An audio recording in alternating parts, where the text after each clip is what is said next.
Hey there and welcome to another Photoshop tutorial from IceFlow Studios, and in this tutorial I'm going to be showing you a simple method of applying makeup to your models. Now in front of us we have a model right over here, and I'm going to be applying simple makeup on her face. So let's say we wanted to add some sort of a purple eyeshadow to this woman.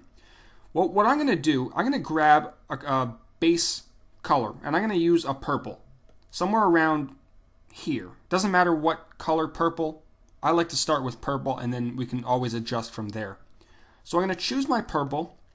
I'm going to make sure to be on a new layer. It's always very important to make sure we're working in a non-destructive fashion so we can very easily remove that layer if we want to later on. I'm going to grab my brush tool, which is right here, and I'm going to grab a nice big soft brush. I'm going to choose 65, nice and soft. Make sure the hardness is set to 0%. I'm going to increase it just a little bit. And what I'm going to do, I'm going to start painting out the areas that I want the makeup to be applied to. So I'm going to start painting like this. And right now it looks completely ridiculous, but we're just basically working on the shape. I'm going to decrease my brush size a little bit using the bracket keys. And I'm just going to start painting like this. And there we go. Now, again, it looks completely ridiculous, but we're going to make it come to life. What we're going to do in the layers palette, right here we have our layer, and we can name it if we want. We can name it makeup. We're going to click right here, which is our blending modes, and we're going to choose overlay. And right away, it's starting to look like makeup. It's starting to look like it's actually applied to the face, but it doesn't look that realistic yet. We're going to go into hue and saturation. So we're going to go to image, adjustments, and then hue and saturation, and we can start correcting it. So we can start pulling the lightness down a little bit or pulling it up depending on if you want dark makeup or light makeup. You can start pulling the saturation to the left or to the right. To the right increases the vividness of the color, and to the left decreases it. And of course you can change the color completely by using the hue slider. So if we wanted something of a green makeup, we can pull it to the left. And if we want red or orange, we can pull it to the right.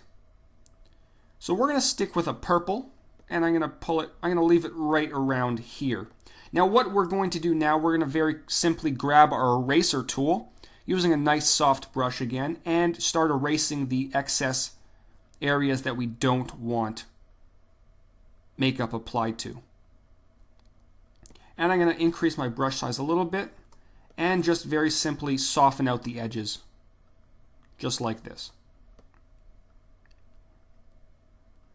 And this can of course be applied to both eyes or anywhere on the face, and it looks somewhat realistic. It looks like it's applied to her face.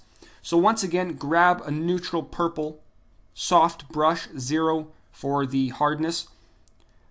Define the shape of the makeup, the area that you want the makeup. Change the blend mode to overlay. Head into the hue and saturation dialog box by going to image, adjustments, hue and saturation, and adjust these sliders accordingly. So that was a very quick tutorial showing you how to very simply, very quickly add makeup to someone's face looking somewhat realistic. Again, it can be applied to anywhere on the face or anywhere on the body. Just adjust your sliders accordingly to your liking and you should be okay. So if you're looking for more tutorials, head over to tutcast.com. Plenty of Photoshop tutorials, including Dreamweaver tutorials, Final Cut, Flash, and much, much more. If you're looking for a Photoshop community with Photoshop contests, head over to photoshoptalent.com. Until next time, this is Howard from IceFlow Studios. Take care.